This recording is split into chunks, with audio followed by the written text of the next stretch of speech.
I think somebody trying to set me up. I believe that.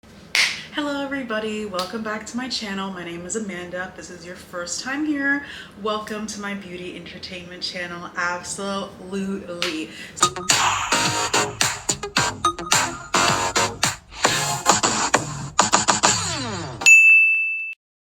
So if you would like to follow me on social media, here are my Twitter, my Instagram, and my TikTok. You can check me out on there.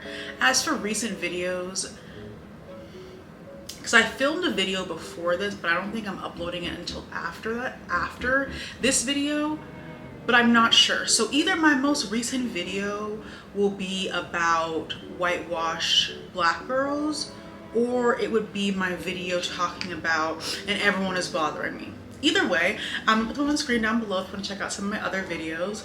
Also, if you did not know, I have a Patreon. I've had it for like years, but I talk about it every video, where I post vlogs, I do sim live streams, we also do movie nights, and we have a Patreon book club over there. This month we are reading Excuse Me While I Ugly Cry by Joya Goffney, if you would like to join. Is that my intro? I think that is my intro. So, I'm exhausted. I just got back from New Orleans last night. New Orleans, loved it. Went there for food, as I always do, amazing. And I'm going to Curacao tomorrow. That's why my hair is done, because I'm gonna go swimming. It's giving mermaid. Ah!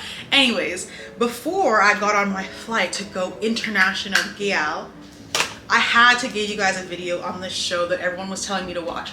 Now let me be clear, because someone's gonna ask me, I am a mood watcher. Why would a mood watcher create a YouTube channel about her reactions to television shows? I don't know. So I cannot watch. I'm also a mood reader. I don't read unless I'm in the mood, or like depending on what kind of mood I'm in, what kind of mood I'm in, that determines what book I'm gonna read. It's the exact same way with television shows. So the only reason I started watching The Pitt, which is what we're here to talk about, is because one, my whole timeline was talking about it, but also I was in the mood to start a new show, and it's really every once in a while that I'll get in the mood to start a new show. So I'm saying this because somebody's coming to come in my comments, rightfully so, and be it like, what about the other 13 shows that you've been watching? I don't know what to tell you. I don't know what to tell you. This mood watching is a blessing and a curse, and in some cases it is a curse, but every once in a while I'll get the rare opportunity where I feel like I'm in the mood to watch a new show, and this time it was The Pitt on HBO Max, what are they calling themselves now? Whatever. And I'm trying some products that I got from the Sephora sale. So, my background, I did 2 weeks of ED in New York City, so I have no background. That's the most I have related to the emergency department. And I liked ED. Like, I considered ED for about 2 weeks. I liked the idea of shift work. So like ED physicians usually work like, it's usually, I think it's like 3 days on, 3 days off. It's shift work. It's like every other job, basically. It's more like nursing work schedule than like other resident physicians' work schedule. So the idea of that was alluring, but then I finished the 2 weeks of the ED rotation and I was like, that's not for me at all. I loved the adrenaline. I loved the like never knowing what you're gonna get, and I loved the, I don't know who that was in the bedroom, but I just promise you're alive. But the idea of having to know so much about such a vast, like the entire human body, that was not it for me. So it's no wonder that I ended up in a field with an equal, I would say a pretty equal amount of like adrenaline, not knowing what's gonna happen. Anything could happen to you at once. You never know what you're gonna get when somebody walks in the door, but it's focused. OBGYN is focused into one area. So that's the difference for me, and that's why I can justify it. But the ED, that was not a place for me, and it was fun though. I had a really great time. I think it made that rotation really like helped my foundational base as a student. But anyways, we're here to talk about the television show. I wanted to say that disclaimer because I have no knowledge. I have no fund of knowledge for this show whatsoever. But related to that, I don't know, because this is the thing. The last medical show I have watched before this was me rewatching Grey's Anatomy to study for step 2. This show had a lot of medical jargon. I even asked this question on Twitter because I was so not taken aback, just a little bit like confused. Because like I can understand it fine, but I'm like, this is more medical jargon than I think even Grey's Anatomy used. But I don't know if it's actually more medical jargon or if I'm just not I'm so used to seeing like sex scenes, cheating, adultery, pregnancy, slapping, plane crashes, natural disasters. Maybe I'm too used to seeing those interspersed between the medical jargon that's what's making me think that this show has a lot of medical jargon. I'm not sure. But we're out of the pit. If you haven't seen one of my videos where I talk about TV shows before, buckle up for a chaotic time. I go character by character and then kind of talk about fun things at the beginning. It will start with organization, but knowing me, it will not end with organization. But let's get started. First up, we have Javati. I love a kid genius. I love that trope. I love that trope so much. Do I have a personal connection to it? Perhaps, but I love a kid genius in any piece of media. I think it's so funny to have somebody who is so like on paper, so it really just, I also just like the kid, okay, finish one train of thought at a time. I like the kid genius trope because it really does put this idea of like what is schooling and what is education and where does knowledge base come from, the books or the actual experience. It really puts that on a head and challenges it, especially when you're in a field like medicine where like kid geniuses are drawn to and succeed very well in. But a large part of medical knowledge and medical stuff is the experience that you can't necessarily have if you're 20 years old and a third year in medical school. So Miss Ma'am took a nosedive 15 minutes in. That was terrible. It's okay to pass out. I'd rather you pass out than pass out onto the patient. But oh, my sister, it was embarrassing. It was really embarrassing, and I can't remember if that was before or after they found out who her mom was. Either way, I'm so sorry. And then them doing this kid genius trope with having her mom work in the same hospital. Y'all are eating. I really cannot wait for. I really need to know more about Javati. I know this season was more about Langdon being, you know. I told myself I wouldn't get into him until it was his turn. Find it. Found. Her mom is terrible. Her mom is no wonder she is the way, because I went back and forth with Javati throughout the whole season. I was like, I like you on foundation, but then she'd do stuff and I'm like, that's really, really fucking annoying. Like, why are you trying to size up the one person in this entire emergency room who has treated you like a human being besides Dana? Like, McKay is the only person who spoke to her with some semblance of like dignity. Now that could have been because she sees Javati as a child. That's also something I really like with the kid genius trope, is that navigating adulthood, navigating growing up and navigating being thrust into a very adult world very quickly because you have all of these accolades and skills to get you there, but still being like your mindset still being juvenile and it's not necessarily your fault, and playing that catch up your entire life is a really interesting experience. But that's not what I'm talking about right now. How the one person, I'm doing something different. I'm using the House Labs. I'm using it under my foundation. I'm gonna use it under my foundation. I'm just gonna draw because the worst it could do is be too much, and I'm putting foundation on anyway. This is the shade Glassy Topaz. I'm putting a lot on. I think I should have gotten the gold shade. Can you even see it from here? I really hope. Ooh, yes. I might not blend it out because I kind of want it to be this. Okay, I lied. I do this anyway. The only one who kind of treated you like kind of a human being before finding out who your dad was, who her mother was, and the immediate turn, the flip, everyone changing their whole tune. I'm so fascinated by this. Kid genius, struggling with that. Her mother, her clearly overbearing, ridiculous mother working in the same hospital, nightmare. Her mother calling her into her, okay, so, to pimp her. Okay, that phrase is, because that probably doesn't make a lot of sense. In medical school, I don't know where this term came from. I think it's something bad. It has to be something bad. When the doctors are asking the students questions like, what is this? What is this? What would you use? That's called pimping. I didn't come up with the name. I don't think it's a very good name, but that should tell you the type of environment that's what type of learning environment this is. Her mom bringing her into a room like that, bringing her into a room to ask a question that she knew Javati knew the answer to. No wonder she's like this. I'm so sorry, Javati. Matter of fact, I'm so sorry, Javati, because how could you not turn out? She turned out the best she could.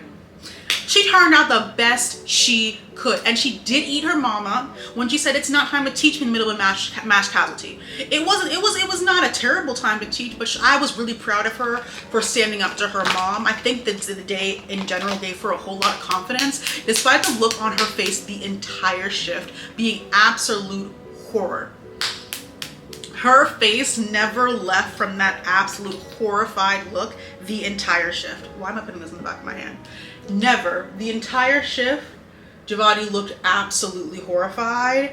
And I would imagine that being your very first day of your rotation, and you have the craziest shift in the world, and then there's a mass casualty event in the last 3 hours. Because the shift was already buck wild, and then we add in a mass shooting in the last 3 hours. Was it 3 or 2 hours of your shift? Bless her heart.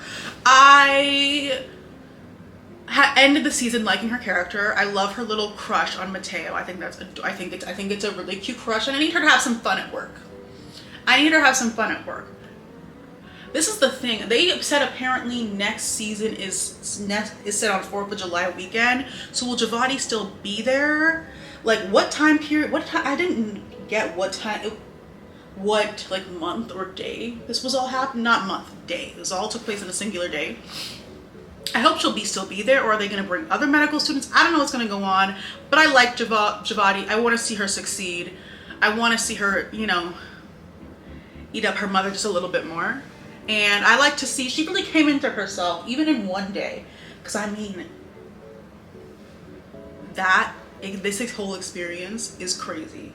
All right, I have my glassy topaz on. This is a very like beach face, very beach, elf halo glow, and some concealer.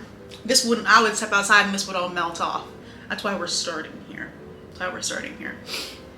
Next up, I have Matteo. I think he's very cute, and I think Javati has good taste. Not much else to say here, except he does his damn job. He does his job. Mateo's never going to be jobless in a busy ED. Some of the other doctors, some of the doctors can't say the same. Mateo's always doing a job, doing his work. Some of these doctors can't say the same. They're very, very, very jobless for people who are working in an overcrowded, understaffed emergency room. But I'll leave that be for now only. Should I also add some blush under? I'm feeling like I want to do things differently today. I have an orange blush in here. Golden Hour, Danessa Myrick's. Next up, Princess and Perla. Love them. Adored. Incredible. Very funny.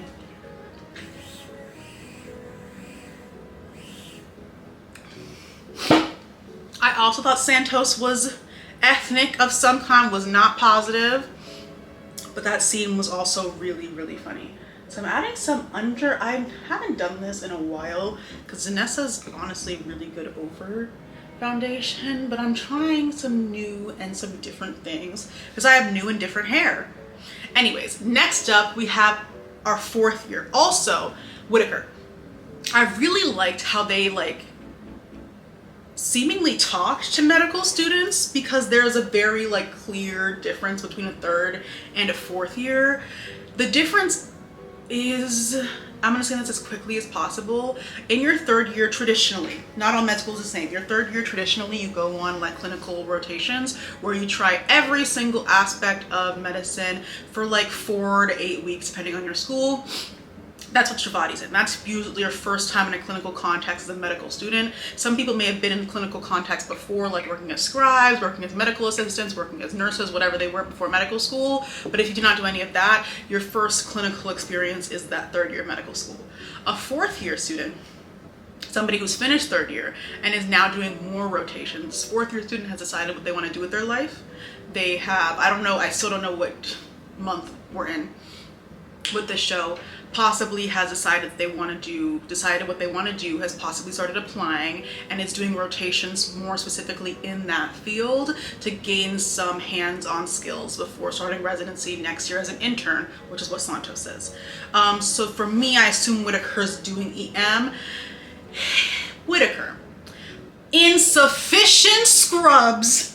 Every time I think of Whitaker, the phrase insufficient scrubs comes to my head. I think it's a very accurate depiction and description of Whitaker's day in the ED. It was not his day. It was not his days based off fluid count alone. I have never seen somebody need to change scrubs that quickly, that many times in one shift. Didn't he change his scrubs 4 times before like 1 p.m.? It was not Whitaker's day. It was a terrible day for Whitaker. Matter of fact, his patient died. His patient being in the one in the million that could possibly have like that atypical presentation, that was very tragic. And it was very, I don't know if interesting is the best word, how Robbie helped him navigate through that grief, and then him helping Robbie kind of navigate through his nervous breakdown in the last episode. I thought it was a really good like call in to each other, and two people who are clearly, or by my assumption, ill-equipped to do either of those two things, were the ones kind of thrust into the situation. One, Robbie, because he's the person in charge of everybody there, and Whitaker, because he was the only person there. Well, not the only person. Somebody else walked by and instead of helping, decided to be a gossip. But alas, Whitaker's like Nebraska, like very corn personality is not super interesting to me. Like personally, it's not really that interesting to me. Like I just this whole sickle cell patient, I don't care if the ducks on the farms themselves taught you biology, taught you like I don't care. You should know, you learned what sickle cell was, and you should know how it presents, and you should know to take a patient seriously when they tell you that they have sickle cell. I don't know why Mo had to it was almost like a PBS teaching moment for Whitaker, and I'm looking at him like, isn't this what you want to do? I mean, I don't know that. There's a lot of unanswered questions, but they don't need to answer. I'm just asking it because I experienced this a little bit ago. I'm not sure what he wants to do. I assume it's ED. For you not to know about sickle cell. So the only time where Whitaker piqued my interest and gained a little bit of respect for me was when he killed the rat. I said, okay, so there's something else there. It's definitely just the farm. He's a farm boy. That's why he killed the rat so quickly. But I was like, this is the first time you've made my eyebrow go up, because he's very plain, very blah, very Huckleberry. Santos really ate with that nickname. I was about to call him Huckleberry instead of his damn name, which is Whitaker. I don't know how I feel about him. I'm very meh about him. I guess we'll see when he becomes roomies with Santos what exactly is going to happen there. And speaking of the devil, speaking of the devil, we're going to talk about Miss Santos now. Girl. The first word I will use to describe intern Santos is reckless as fuck.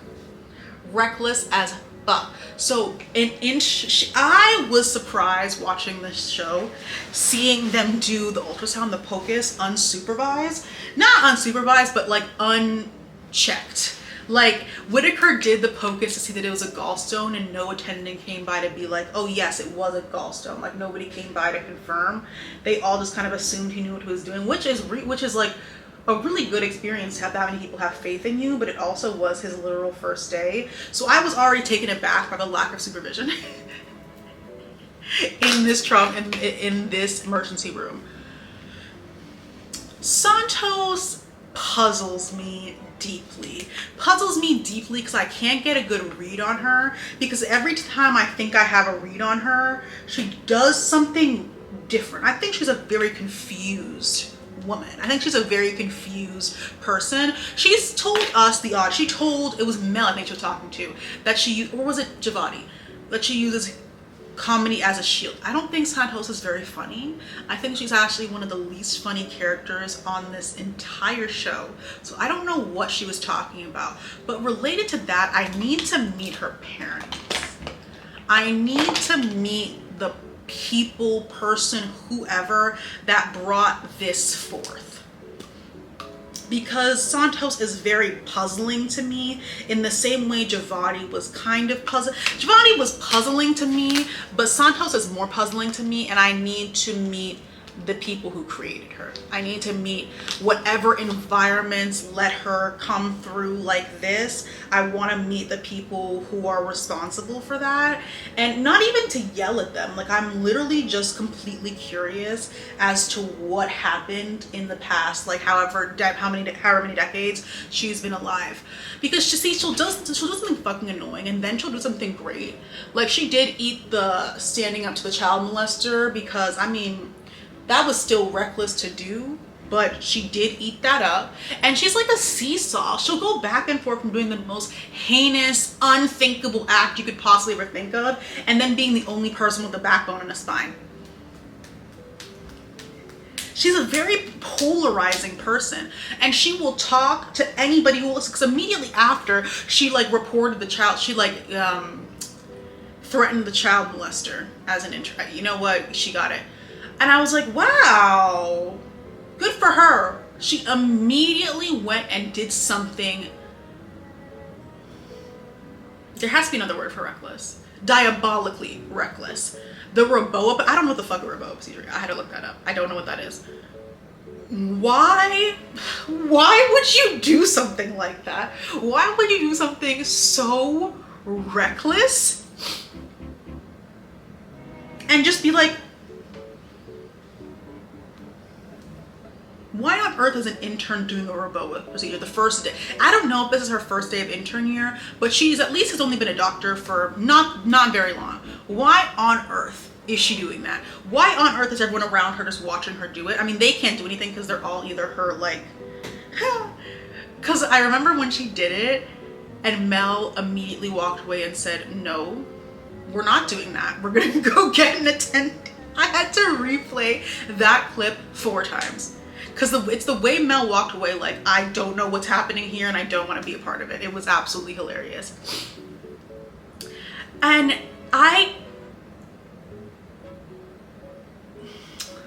because I asked myself, how does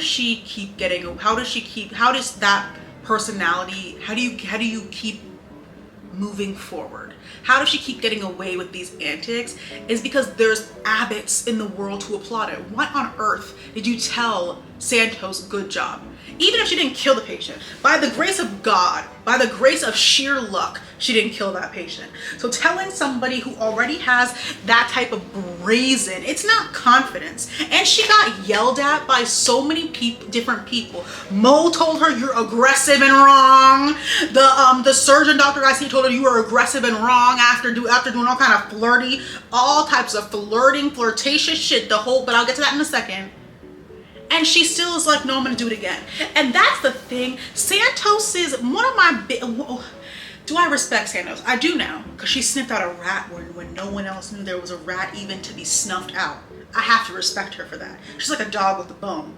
That annoyance, that perseverance, I respect that. Because despite being told throughout the day, you're annoying, you're aggressive, you're loud, you're doing too much, you're doing too much, you're not as good as you think you are, there's a difference between cockiness and everyone in different ways told her, you're doing too much all of the time. And she was like, I can actually do more. I'm actually gonna do a Roboa procedure by myself because all the attendings are busy.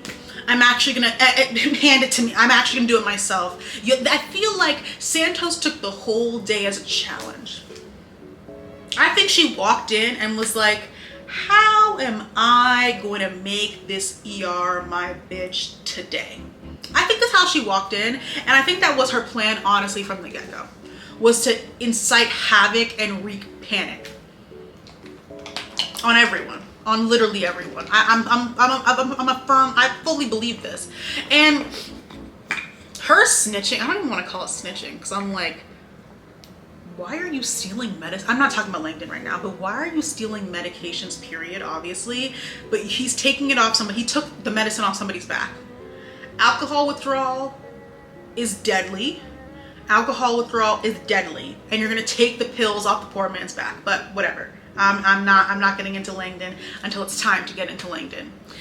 Santos, first day out, sniffing out a rat. I have to respect that. I have to respect it, despite every single episode, her doing something that bothers me in my spirit. Why are you bullying a third year? Why are you bullying anybody? First of all, why are you bullying anybody? Why are we trying to act all big, bad, and bold, and we have no reason to act big, bad, or bold, as evidenced by the many fuck-ups Santos, like, she did. The Raboa was after she dropped a scalpel and stabbed somebody in the foot. Is that the accurate the chain of events? After she picked up a scalpel and dropped it, stabbing the surgery resident in the foot, where she said, you know what, I got it. What is the Raboa procedure? I looked it up when I was watching the show, and I still was like, Raboa procedure. Oh, she went into somebody's damn vessels, dropped the scalpel on somebody's foot, was going in their major vessels. Whatever. I have to respect her for sniffing out the rat. To that degree, because Langdon gaslit her from the start, from the stump. Oh no, it's something wrong with the vial. And that's the thing. He underestimated Santos. It was two very annoying people. And unfortunately for Langdon's dumbass, he underestimated just how annoying Santos is. Her three fatal flaws. She's annoying to a fault. She can never be wrong. And Santos has way too much time on her hands for somebody who's working in that ED. He didn't take into consideration that trifecta and why he would never win. That's why he never won. And look at him now, fired, lost, without a job, without a license, presumably, because no, I'm saving it for him. So Santos, I don't know how I feel about her and Whitaker living together. I'm sure that would be, I have no idea how that will be. I feel like that will be terrible, but it's not for,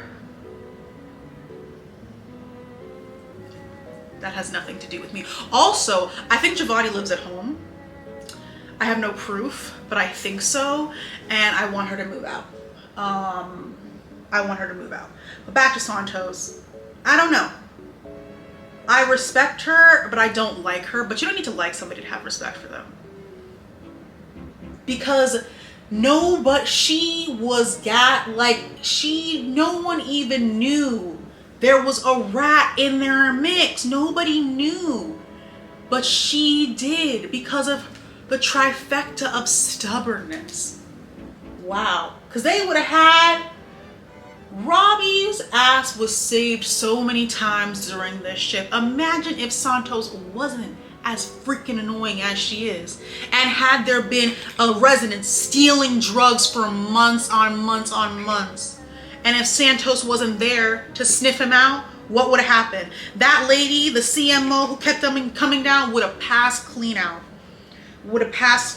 She doesn't even know all the shit. That whole shift was insane. She met somebody first shift and was like, something's off about you. Something's off with these drugs, and something's off about you. I will work my entire day to connect them. And she was completely successful. And that's why I do have some respect for Dr. Santos. Next up is Dr. Garcia. I have nothing really to say about her except that I'm confused. What is going on between her and Santos? It's a little bit confusing to me. It's not confusing, it's very clearly like a flirtatious sort of vibe there. Just confused about the professionalism of it all, because why was Santos getting all this leeway? Getting leeway and not